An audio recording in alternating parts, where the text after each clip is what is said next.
Hello friends, good evening and welcome to my channel the GK tree. Friends, आज हम लोग कुछ questions देखेंगे क्लाइमेट एंड वेदर से रिलेटेड। तो आज चलिए शुरू करते हैं। हमारा क्वेश्चन है कि what is the difference between weather and climate. ठीक है, देखिए क्लाइमेट एंड वेदर में क्या डिफरेंस होता है। क्लाइमेट जो भी है मतलब कि is a long term regional phenomena, ठीक है।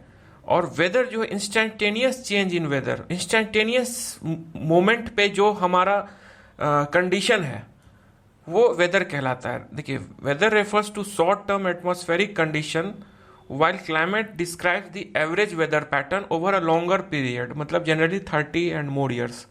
तो जैसे कि मान लीजिए कि आज रेनी डे है, आज रेनी डे है, तो ये एक वेदर दिखा रहा है कि today it is cloudy, it is raining, या आज हॉट वेदर है, मतलब कि आज पूरा सन मतलब क्लाउड नहीं है, तो ये सनी वेदर, सनी डे है, तो वेदर हो गया। मतलब इंस्टेंटेनियस मोमेंट पे जो एटमॉस्फेरिक कंडीशन है उसे वेदर कहेंगे। और जो क्लाइमेट है कि उस जगह का पैटर्न क्या है, लॉन्ग टर्म वहाँ का रीजनल फेनोमेना क्या है। जैसे कि for example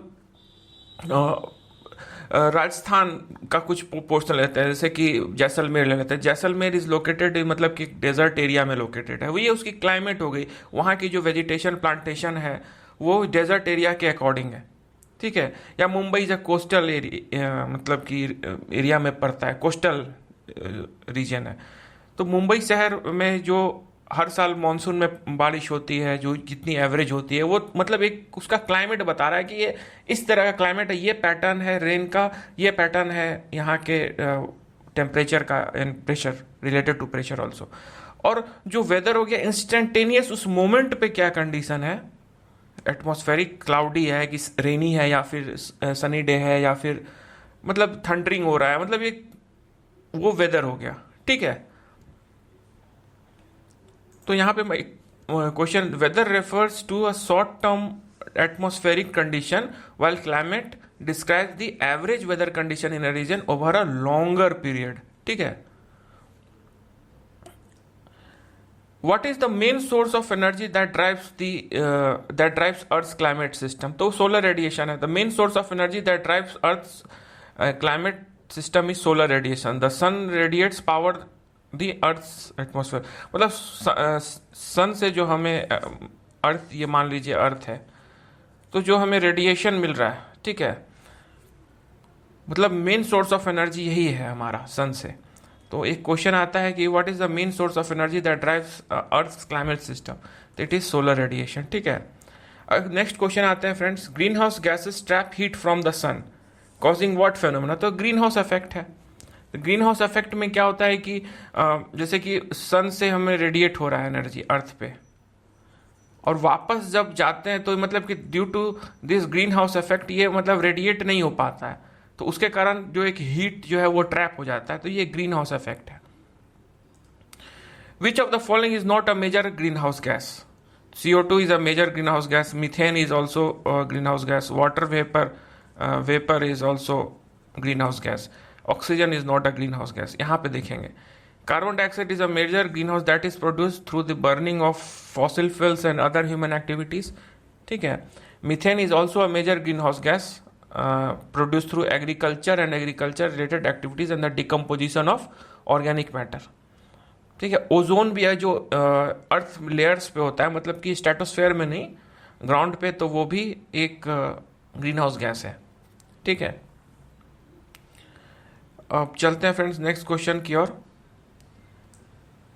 what is the layer of the atmosphere that protects us from most of the sun's harmful ultraviolet rays. तो इसका हो जाएगा answer stratosphere. Stratosphere is the layer which protects us from the ultraviolet rays, ठीक है।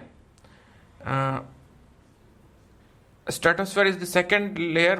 पहले तो troposphere होता है, जितने भी एटमॉस्फेरिक कंडीशंस होते हैं, रेन या थंडरिंग, ये सब सारे क्लाउड्स जो होते हैं वो ट्रोपोस्फेयर में होते हैं, और उसके ऊपर होता है स्ट्रेटोस्फेयर। तो हमारा अराउंड 10 to 12 किलोमीटर तक ट्रोपोस्फेयर होता है, और उसके बाद लगभग 10-12 से लेकर लगभग 30 के आसपास स्ट्रेटोस्फेयर होता है।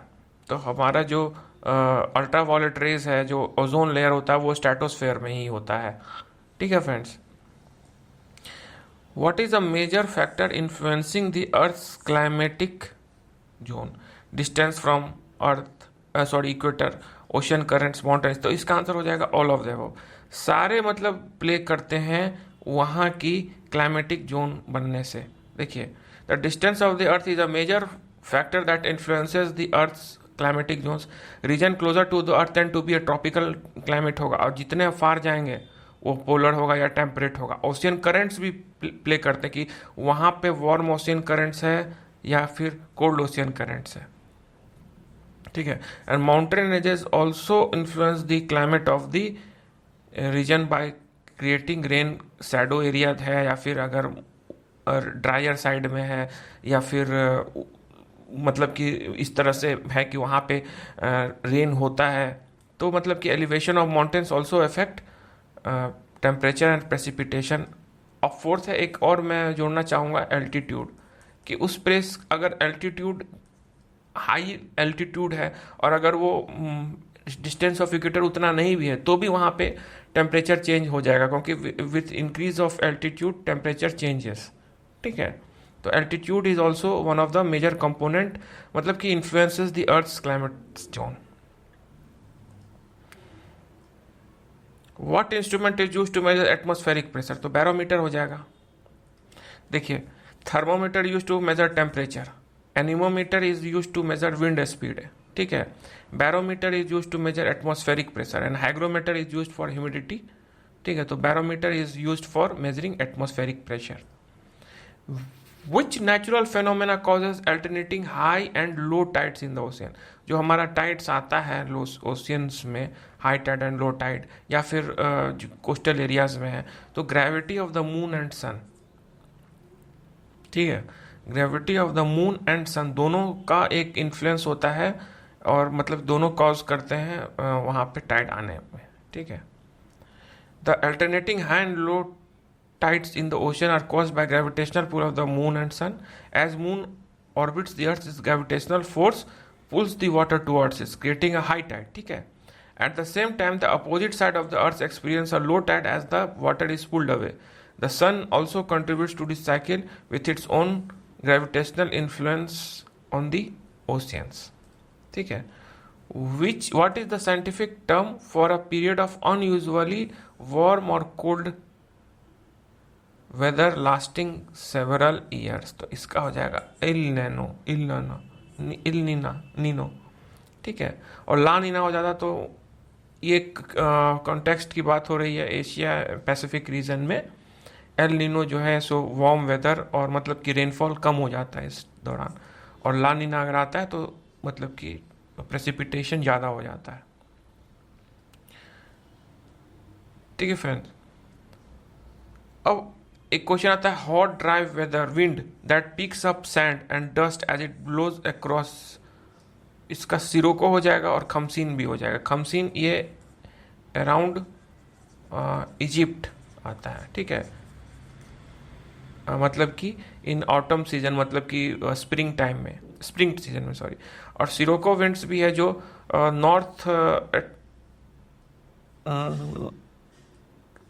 नॉर्थ अफ्रीका से बहती है और मेडिटेरेनियन सी को क्रॉस करके ये ईस्टर्ली मतलब कि ईस्टर्ली और नॉर्थ ईस्टर्ली डायरेक्शन में ही जाती है। तो इससे क्या होता है कि जो नॉर्थ अफ्रीका, मोरक्को, टूनिशिया, ये सब में यहाँ पे मतलब कि जब बहती है तो डस्ट लाती है और टेम्परेचर राइज हो जाता है। उसी तरह जब ये मेडिटेरेनियन सी क्रॉस करती है तो ये अपने साथ मॉइस्चर ले जाती है, और जो इटली और जो साउदर्न जापान, मतलब इधर ये मतलब कि ह्यूमिडिटी के कारण यहाँ पे रेन होता है। तो इस रेन को हम लोग ब्लड रेन भी कहते हैं, क्योंकि वो रेड इसलिए होता है क्योंकि जो यहाँ से जो डस्ट पार्टिकल्स ले गया अपने साथ, तो वहाँ पे प्रेसिपिटेट होता है, तो वहाँ पे सिंक होता है। तो इसीलिए वहाँ अगर सिरोको के कारण रेन होता है साउदर्न यूरोप में, तो वहाँ रेड रेन इसे कहते हैं, ठीक है। Which type of the Koppen climate classification system used for, तो इसका है ये categorising earth's climate based on temperature and precipitation. Earth's climate based on temperature and precipitation से कोपेन्स क्लाइमेट होता है, ठीक है। What is the name of a large scale ocean currents that transports warm water from the equator towards the poles, तो इसको बोलते हैं थर्मोहेलाइन circulation, ठीक है।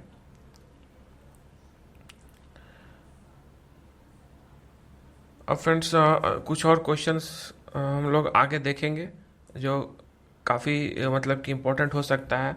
एक क्वेश्चन आता है, what is the process by which water vapour condenses into a tiny water droplets और ice crystal in the atmosphere. तो इसका आंसर हो जाएगा कंडेंसेशन।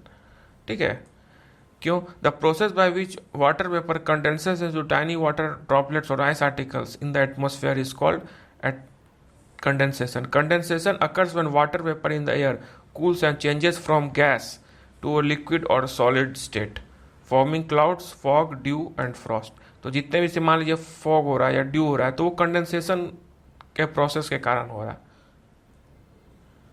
ठीक है फ्रेंड्स, तो thank you, have a good day और please like share and subscribe my channel.